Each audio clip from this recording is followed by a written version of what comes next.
What's up, heroes?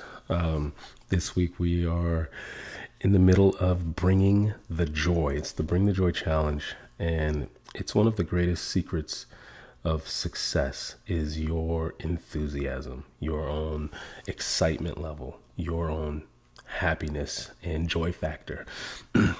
It's no secret that people want to support, people want to give favor to, people want to give opportunities to other like joyful, happy, enthusiastic, excited people. So your own joy is essentially is a magnet for you to attract good people, for you to attract good energy, for you to attract opportunities into your life. And so the way you get that, the way you attract that is by giving it first. When you give joy, you tend to get it in return. You tend to get good favor. You tend to get all the blessings when you give it first. So this week we're talking about how do you harness this power of joy, and it's called the Bring the Joy Challenge. And one of the, we've been talking about how to express joy through your written word, through text messages, how to express joy through spoken word by giving compliments. And we've been talking about how you just express joy. Now, it's easy to express joy when you're happy, when you're in a good mood, when you have an abundance of joy. It's easy to give it out freely. What happens though if you're depleted? How do you express joy when you're not in a good mood, when you're not feeling joyful, right? It's easy to do it when everything is going in your favor. But what if things aren't going in your favor? How do you continue to express joy, love, enthusiasm, excitement when you just don't feel excited? When life is starting to, kind of hit you over the head with one thing after the other, right? It's easy to, like, when we start to suffer through anxieties and adversities in life. It's this snowball effect. It seems like the dominoes are just flowing in the negative direction. It's easy to kind of fall in this downward spiral where we lose our own joy. Our own internal flame starts to dim. I liken it to, like, let's say if you're in a dark room, right? Like the room is your life. You're in a room and that room is your life, right? And then the light starts to dim in the room. Like your joy, your flame is your own internal light, right? And you need your own internal light to light up the room. And what happens, what most people do is that when the room around them starts to get dark, they actually start turning their own light off. And the way you keep your light lit is to continue to doing the things that bring you joy. Whatever it is that lights you up, we tend to stop doing those things when times get a little rough, when things get a little busy, when life gets a little hectic. We tend to stop doing the things that brings us joy. And essentially what we're doing is we're turning off our own internal light just because the room around us got a little dark. That sounds crazy, right? Why would you walk into a dark room and turn off your flashlight?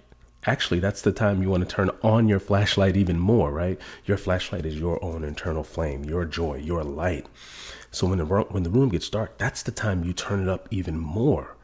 One of my clients is an avid surfer. He surfs every single day. It's just his ritual. He wakes up every morning, goes out, and like he is just on cloud nine all day long. It's his thing. And we were talking, and he was just expressing how like things were going pretty turbulent. It was one thing after the other. He was having some family issues. His job wasn't going so well. He himself had started having some health issues, and he just, when you're around him, you can tell like he's off, like his energy is off, his mood is off. And so immediately I can tell something was wrong. And I said, "Hey, Adam, are you surfing? When's the last time you've been surfing?" And he's like, "Dude, I just told you, I don't have time. I got my things with my family is going crazy. I had all these appointments with the doctor. I had, this going on that I had to handle because one of my employees left, and now I'm doing double work. Like, I don't have time, man. All this stuff is going on. And he's like, well, but why is that even relevant? I was like, well, it's obvious. First of all, I knew the answer before you said that. It's obvious that you're not surfing. It's because you just have this negative taint. Like everything, like it seems like, your perception of everything is different. It's negative now. And I said, I want to challenge you. Go surfing every day next week. And I know right now life is a little different because of your circumstances. Maybe you have to wake up a little earlier than normal. Wake up earlier. Wake up 1 hour earlier and go surfing. I want you to make this a priority. Go surfing every day next week. And then I talked to him that following week, and he committed to it. And I talked to him that following week. He was like, bro, man, yeah, I feel better. I'm on cloud nine again. And I was like, what happened with your circumstances? Did things clear up with your family? Did you get some good news about your health? Did your work situation clear up? Like, how are all those things? He's like, no, all that stuff is still a mess. Like, I'm still working and battling through those. It's like, but I just feel better every day because I carve out time for me still so that I'm better able to handle all those things. And so he's walking into the room with his flashlight bright now to be able to illuminate the dark room. And so it's this counterintuitive thing. Whenever things start to go south, we stop doing the things that bring us joy. And it's the opposite. Those are the times you need to do those things the most. So here's my challenge for you.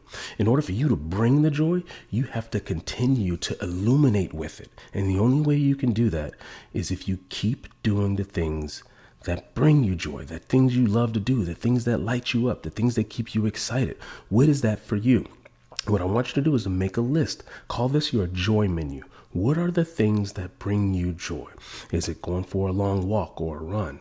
Is it taking a warm bath or writing or reading? What are the things that bring you joy? And I want you to do is first write a list of all those things, and next to it, write how many times per week in an ideal world would you do those things? In an ideal world, to keep, if everything was great, how often would you do those things? And then the third thing I want you to do is actually go on your calendar and schedule it. Maybe start off just by scheduling one.